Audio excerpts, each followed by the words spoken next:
Kim Jong Un. ఈ పేరు చెప్తేనే చాలా మంది భయపడతారు. అలాంటి కిమ్ మొట్టమొదటిసారి తన కూతురుతో పాటు చైనా హోస్ట్ చేసిన అతిపెద్ద మిలిటరీ పెరేడ్ కి హాజరయ్యారు. అసలు ఇందులో షాకింగ్ విషయం ఏంటి అంటే dozens of world leaders attend అయినారు. అందులో మేజర్ మూవ్ ఏంటి అంటే పుతిన్, కిమ్ జాంగ్ ఉన్ వచ్చాడు. దాంతో పాటు ఇరాన్ లీడర్ అయిన మసూద్ పేష్కాన్ కూడా వచ్చారు. వీళ్ళు ఈ పెరేడ్ లో లేజర్ వెపన్స్ ని, న్యూక్లియర్ బాలిస్టిక్ మిసైల్స్ ని, జాయింట్ అండర్ వాటర్ డ్రోన్స్ ని, న్యూ వెపన్స్ చాలా అన్వెల్ చేశారు. అవును, చైనా తనతో ఉన్న పవర్ ని వెస్టర్న్స్ కి చూపించాలనుకుంది. అసలు యాక్చువల్గా ఇది ఎందుకు వేసింది అంటే ట్రంప్ బర్త్డే రోజు యుఎస్ఏ పరేడ్ చేసింది. So China wants to show Washington if America does parades, China can do bigger than and better than and powerful parades too. Also new deals కూడా రైజ్ అయినాయి. From Russia gas exports to China 16% per year.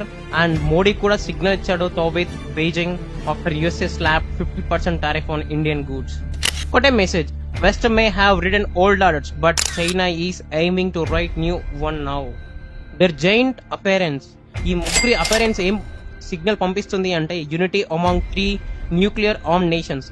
ఏవైతే unite అయిన 3 ప్రపంచాలతో nuclear weapons ఉన్నాయి, ఒకటే message send చేయాలనుకున్నారు, we are united. ఇంకా latest news కోసం channel ని ఫాలో అవ్వండి.